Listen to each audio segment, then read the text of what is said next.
Merci Excusez-moi. beaucoup. Merci beaucoup. Je vous propose d'arriver au terme des 4 minutes. Je vous propose de passer à Monsieur Thierry Benoît pour le groupe Horizon. C'est à vous. Merci, Monsieur le Président. Quelques centrales d'achat.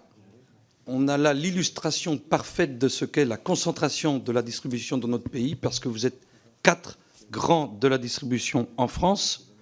Face à vous, 75 multinationales et 17 000 environ TPE et PME. Et ce qui pose problème finalement, est-ce que ce n'est pas la concentration, c'est-à-dire vous, les 4 grands de la distribution, et les 75 multinationales? Puisqu'en fait, avec les 17 000 TPE et PME, si j'ai bien compris, les choses se passent bien. Et nous avons tout intérêt, nous, à veiller à préserver ces 17 000 entreprises agroalimentaires, parce que c'est une des spécificités de la France. Ça regroupe 460 000 emplois, et en amont, il y a 400 000 producteurs.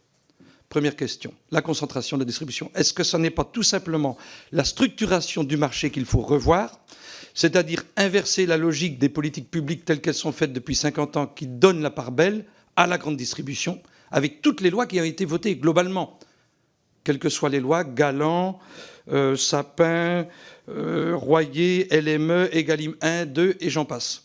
Et vous arrivez finalement à vous adapter.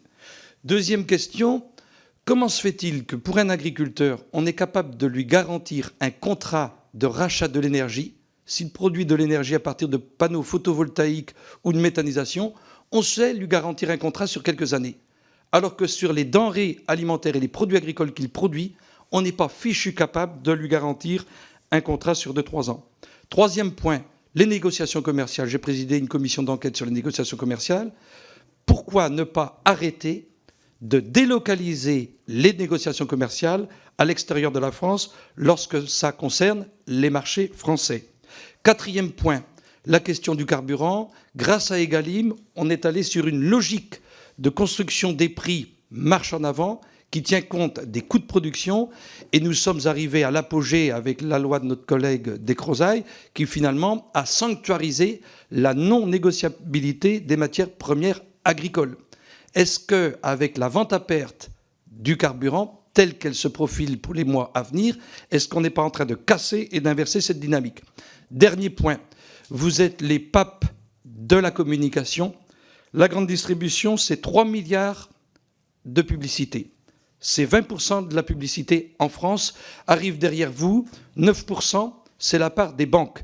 Donc vous avez la plus grande responsabilité vis-à-vis du consommateur, non pas pour qu'il consomme plus, mais pour qu'il achète mieux, et notamment l'éduquer à la qualité de l'alimentation et à une meilleure nutrition. Merci beaucoup. Alors en 1 minute, qui souhaite relever le challenge? Monsieur Schellcher, c'est à vous.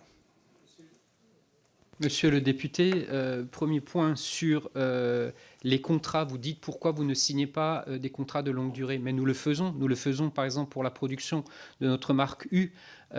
Tous les produits frais à la marque U font l'objet de contrats, ce qu'on appelle tripartite. Vous avez autour de la table une coopérative, nous-mêmes, un transformateur.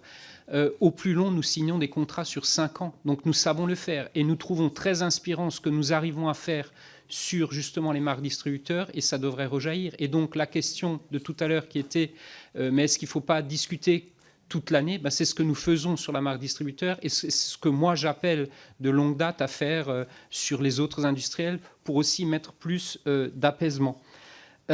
Arrêter de délocaliser les négociations en dehors de la France. Encore une fois, quand un panier est vendu 100 en moyenne au niveau européen, il est vendu 115 en France, il est vendu 95 en Espagne.